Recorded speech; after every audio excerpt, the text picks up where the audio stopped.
Friends అలానే మీ tick talk సురేష్ని మీకోసం అయితే మంచి వీడియో పడుకొచ్చిన. అదేందా కాదు, ప్రతి సంవత్సరం కూడా మేము ఇలానే ఇంట్లో కొద్ది గొప్ప ప్లేస్ ఉన్న కాడ మొత్తం కూరగాయ గింజలు పెట్టుకుంటాము. ఈ సంవత్సరం ఎందుకో కానీ పెట్టిన కాంచి కూడా చెట్లు అనేది ఒక విధంగా వస్తున్నాయి. చూడండి, ఇంత హైట్ అయినది, ఇంత అయినా కానీ దీని పేరు గోకర చెట్లు ఇవి.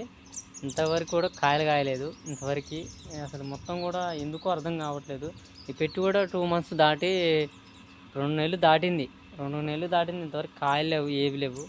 ప్రస్తుతానికి మీకు ఎవరికన్నా ఇట్లాంటి కూరగాయ మొక్కలు పండిస్తున్నవారు కామెంట్ రూపంలో చెప్పండి. మాకు ఎందుకు కాయట్లేదో, అది మందు ఏమైనా కొట్టాలన్నా, అసలు దీనికి ఏది యూజ్ చేస్తే కాయలు కాస్తాయని ఒకసారి చెప్పండి. ప్రస్తుతానికి దయచేసి ఎందుకు అర్థం కావట్లేదు. అన్ని మొక్కలు కూడా అంతే ఉన్నాయి. కూరగాయ మొక్కల ప్రతి ఒక్క కూరగాయ మొక్క కూడా అంతే ఉంది. చెట్లు ఈ సంవత్సరం కూడా ఎందుకు అర్థం కావట్లేదు. చూడండి, ఇది బీర చెట్టు చూడండి.